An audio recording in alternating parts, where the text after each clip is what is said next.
नमस्कार, मैं हूँ राधा राणा और आप देख रहे हैं आर्यभट्ट टाइम्स। बिहार की सियासत एक बार फिर से गर्म है क्योंकि राजधानी पटना में बीजेपी के दिग्गज नेता और सांसद अनुराग ठाकुर ने अपने बयानों से सियासी माहौल में और ज्यादा हलचल मचा दी है। आज जब अनुराग ठाकुर पटना एयरपोर्ट पर पहुंचे तो मीडिया से बातचीत के दौरान उन्होंने विपक्ष पर जमकर हमला बोला। खासकर कांग्रेस और तेजस्वी यादव दोनों को उन्होंने अपनी तीखे शब्दों के निशाने पर ले लिया। अनुराग ठाकुर ने साफ तौर पर कहा कि बिहार की जनता का भरोसा आज भी प्रधानमंत्री मोदी और मुख्यमंत्री नीतीश कुमार की जोड़ी पर कायम है। उन्होंने दावा करते हुए कहा कि बिहार में जो विकास का काम पिछले वर्षों में हुआ है वो एनडीए की ही देन है और आगे भी पीएम मोदी और नीतीश कुमार मिलकर बिहार को प्रगति के रास्ते पर आगे बढ़ाते रहेंगे। अनुराग ठाकुर ने तेजस्वी यादव के मुख्यमंत्री फेस के सवाल पर भी तंज कसा।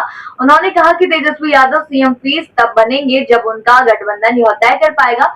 उन्होंने गठबंधन पर सवाल उठाते हुए कहा कि इनके पास ना कोई ठोस नीति है ना ही साफ नीयत। उन्होंने यह भी जोड़ा कि जब किसी गठबंधन में विचारधारा ही मेल नहीं खाती तो वे निर्णय क्या लेंगे। बिहार की जनता ने जिन नेताओं को देखा है समझा है वही फैसला करेगी और यह फैसला विकास के पक्ष में होगा। यही कारण है कि जनता आज भी प्रधानमंत्री मोदी और मुख्यमंत्री नीतीश कुमार पर भरोसा करती है क्योंकि इन दोनों नेताओं ने बिना भेदभाव के बिहार को आगे बढ़ाने का काम भी किया है।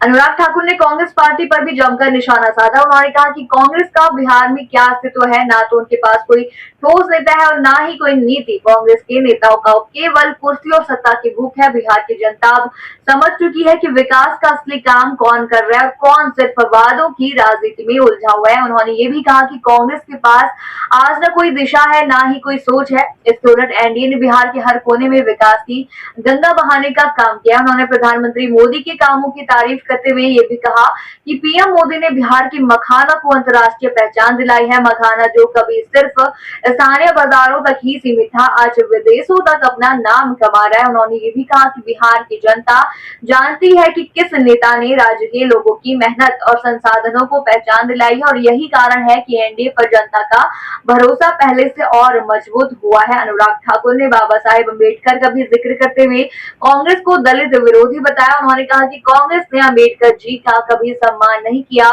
बल्कि उनके योगदान को हमेशा नजरअंदाज किया। उन्होंने कहा कि साल 2012 में कांग्रेस ने एक पोस्टर में अम्बेडकर जी को नेहरू जी से खोड़े खाते हुए दिखाया था। इसके मुकाबले बीजेपी ने न सिर्फ बाबा साहेब को भारत रत्न दिलाया बल्कि संसद के सेंट्रल हॉल में उनकी तस्वीर भी लगाई।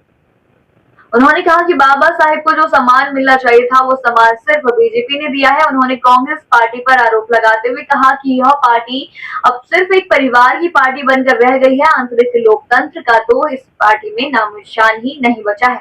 कि बिहार की जनता अब विकास की राजनीति समझ चुकी है और इसी रास्ते पर आगे भी चलना चाहती है। वहीं तेजस्वी यादव और उनके गठबंधन पर कटाक्ष करते हुए उन्होंने कहा कि इनका गठबंधन सिर्फ सत्ता का जोड़-तोड़ है। आप क्या सोचते हैं इनके बयानों पर हमें कमेंट सेक्शन में जरूर बताइए और बने रहिए आर्यभट्ट टाइम्स के साथ ही चैनल को सब्सक्राइब करना ना भूलें और हमारे फेसबुक और वेबसाइट के साथ भी जरूर